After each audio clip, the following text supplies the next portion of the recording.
হচ্ছে শুভ রথযাত্রা। প্রতিবার কিন্তু আমি এই রথযাত্রার দিনকে মায়েসে গিয়ে থাকি, বাট আজকে একটু অন্যরকম ব্লগ করব। আজকে রথযাত্রা, আজকে যেতে চলেছি আমি শ্রীভূমিতে ঠাকুর দেখতে, মানে ঠাকুর দেখতে না, ওখানে কিন্তু আজকে খুঁটি পুজো রয়েছে, সেই খুঁটি পুজোয় আজকে দেখতে যাব। তো চলো, এখন রয়েছে আমি স্টেশনে, এখান থেকে ট্রেন ধরে বিধাননগর স্টেশন, তারপর সেখান থেকে অটো ধরেই আমরা যাব হচ্ছে শ্রীভূমির একদম সামনে। তো চলো যাওয়া যাক। বিধাননগর স্টেশনে নেমে পড়েছি, এবার আমরা অটো ধরবো। ঠিক একদম প্ল্যাটফর্ম থেকে বেরিয়ে এখানে অটো স্ট্যান্ড আছে, এখান থেকে আমরা অটো ধরবো, অটো ধরে চলে যাবো শ্রীভূমি। চলে এসেছি আমরা শ্রীভূমির সামনে, দেখতেই পাচ্ছ গেটে কিন্তু একটা বড় ব্যানার রয়েছে খুঁটি পুজো। দুদিকের রাস্তা দিয়ে কিন্তু সেম যাওয়া যায়, তো আমরা এই রাস্তাটা দিয়ে যাব। তো এখান দিয়ে বলতে গেলে একটু শর্টকাট হয়, অতটাও না, বাট কাছাকাছি হয় এই রাস্তাটা দিয়ে গেলে। তো চলো চলে যাই। মাইকের তো আওয়াজ আমি শুনতে পাচ্ছি, পুজো শুরু হয়ে গেছে। এবার ওখানে গিয়ে দেখবো আমরা কতদূর কি প্রস্তুতি। তো চলো যাওয়া যাক। পুজো তো শুরু হওয়ার কথা ছিল 10টায় এবং 10টাতেই শুরু হয়েছে, বাট আমরা আসতে একটু লেট করেছি, প্রায় 11:15 বাজে এখন ঘড়িতে। তো দেখো এখানে কিন্তু বেশ একদম গেট করেছে, কি সুন্দর ব্যানার দিয়ে, আর পুজো কিন্তু এখানে শুরু হয়ে গেছে। আর রাস্তা এখানে দেখতে পাচ্ছি পুরো কার্পেট পাতা রয়েছে। তো চলো, হাওয়াগুলো একদম আসছে না, দারুণ লাগছে হাওয়াগুলো। তো এই রাস্তাটা কিন্তু জুড়ে পুরো প্যান্ডেল করেছে একদম হলুদ আর সাদার মধ্যে। এই হচ্ছে ক্লাবের কিন্তু দেখো গেটটা খুব সুন্দর করেছে। আর আজকে যেহেতু রথযাত্রা, সেই রথযাত্রাতেও কিন্তু এখানে পুজো হয়। এখানে দেখো, এখানে কীর্তনের জন্য যে ঢোলগুলো বাজানো হয়, সেই ঢোলগুলো কিন্তু এখানে প্রস্তুত রয়েছে, অর্থাৎ বেশ জাঁকজমকভাবেই কিন্তু হচ্ছে, দেখতে পাচ্ছ। এখানের একটা জিনিস যেটা সত্যি কিন্তু খুবই ভালো লাগছে, যেটা হচ্ছে পুরো প্যান্ডেল জুড়ে কিন্তু জুঁই ফুল দিয়ে সাজানো হয়েছে। মাঝখানেটা দেখতে পাচ্ছ পুরো কিন্তু জুঁই ফুল দিয়ে সাজানো, এবং ওপরটাও কিন্তু গাঁদা ফুল, জুঁই ফুল এইসব দিয়ে সাজানো রয়েছে। মানে গন্ধে পুরো একদম মোমো করছে জুঁই ফুলের, এত খুবই ভালো লাগে এই গন্ধটা। তার মধ্যে এত সুন্দর করে সাজানো হয়েছে, সত্যি অপূর্ব লাগছে।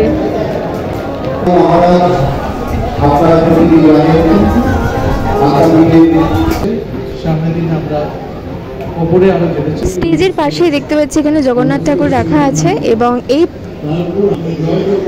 আর ঠিক এই দিকটাতেই হচ্ছে, অর্থাৎ যেখানে প্যান্ডেলের ঠাকুরটা থাকে সেই জায়গাটাতে কিন্তু চলছে খুঁটি পুজো।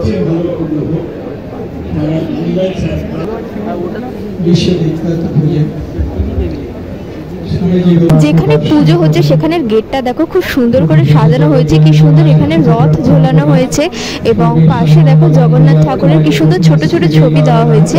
আর পাশে এখানে আমি দেখতে পাচ্ছি একটা পর্দা দিয়ে ঢাকা রয়েছে। এখানে যত সম্ভব এই যে পুজোটার যে মডেলটা তৈরি করা হয়, সেই মডেলটাই কিন্তু এখানে রাখা আছে যতদূর সম্ভব। এবার যখন এটা খোলা হবে তখনই একমাত্র দেখা যাবে।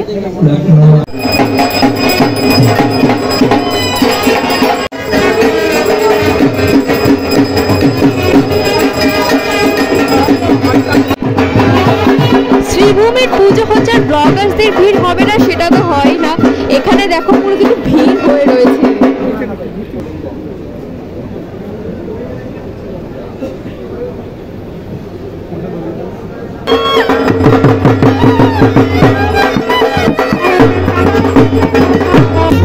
পুজো কিন্তু আবার শুরু হয়ে গেছে, মহাশয় খুবই কোষ, এবারে কিন্তু পুজোটা বসেছে, কিন্তু ভিডিও আমি কিছুতেই দিতে পারছি না, এতই মানে ভিড় হয়ে আছে এখানে, মানে যে যত লম্বা স্ট্যান্ড করেছে নিয়ে এসেছে। আর এই পাশটাতে দেখো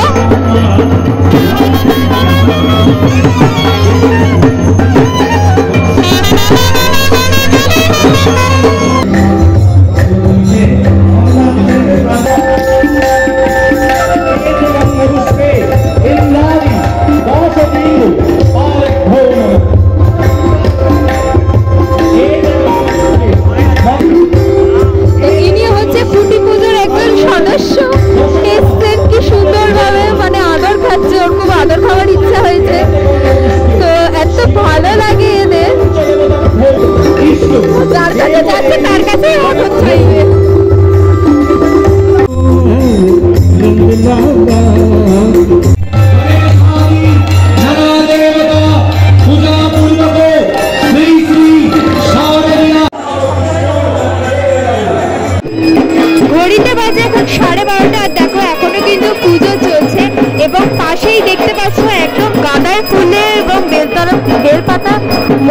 পুরো খুঁটিটি, এই খুঁটিটি কিন্তু পোতা হবে এবং দেখো সাজিয়েছে কিন্তু অসাধারণ।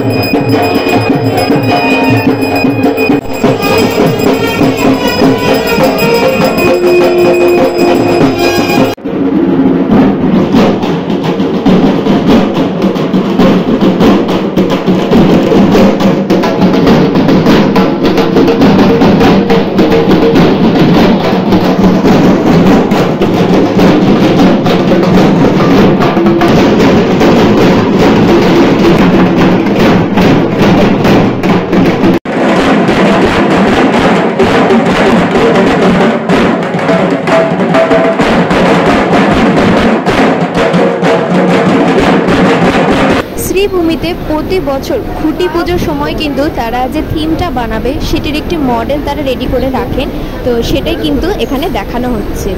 সেই তিরুপতি বালাজির মন্দিরের যে মডেলটি তৈরি করা হয়েছে সেটি কিন্তু এখানে রাখা রয়েছে দেখো, এবং ঠিক এইভাবেই কিন্তু প্যান্ডেলটি তৈরি হবে।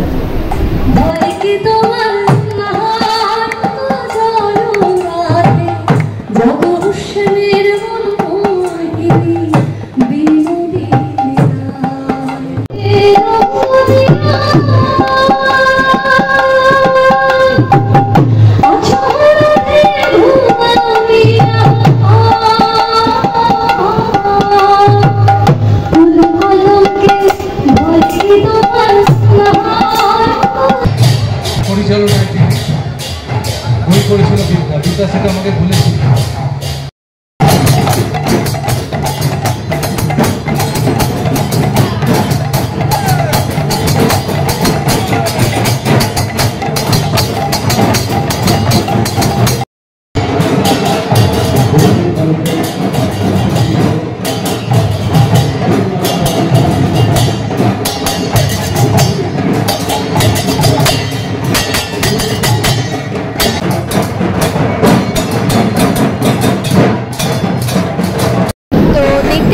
সেই মুহূর্ত এই যে খুঁটিটি তোমরা দেখলে ওখানে সাজানো ছিল সেই খুঁটিটি কিন্তু এখন পোতা হচ্ছে।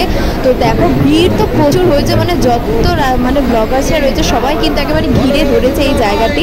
তো আমি তো একদমই পেছনে পড়ে গেছি। তো দেখো এই বছর দুর্গাপুজোতে কে বাজিমাত করবে সেটা তো পরের কথা, কিন্তু এখনই আমি যা দেখতে পাচ্ছি এই শ্রীভূমির খুঁটি পুজোতে কিন্তু জাঁকজমকভাবে আয়োজন করা হয়েছে এবং মানুষজনও দেখো অনেক কিন্তু ভিড় হয়ে রয়েছে চারিদিকে। ব্লগাররা বা ইউটিউবাররা তো বটেই, এছাড়াও কিন্তু আরও অন্যান্য মানুষজনও কিন্তু এখানে উপস্থিত ছিলেন। আর অন্যান্য এত যে খুঁটি পুজো করেছি, এই শ্রীভূমির খুঁটি পুজোতে কিন্তু ব্লগাররা বা ইউটিউবাররা অনেকেই মানে বেশি দেখতে পেলাম, এখানে অনেকের সাথে পরিচিতও হলাম। তবে প্যান্ডেলটা কেমন হয় সেটাই কিন্তু দেখার মতন। এইবারে শ্রীভূমির থিম তো তোমরা জেনেই গেছো, তিরুপতি বালাজি মন্দির। তো মানে মন্দিরটা দেখতে তো খুবই সুন্দর, এবার কতটা কি হয়ে ওঠে সেটাই দেখার। এই সম্পূর্ণ প্যান্ডেলটা কিন্তু তৈরি হবে এবার পুরো ফাইবার দিয়ে। তো আগের বছরও যেরকম জাঁকজমকভাবে পুজো হয়েছিল, খুব প্রচণ্ড মানুষের ভিড়ের ঢল একদম দেখার মতো ছিল, এইবারেও আশা করছি এই রকমই কিছু একটা হতে চলেছে।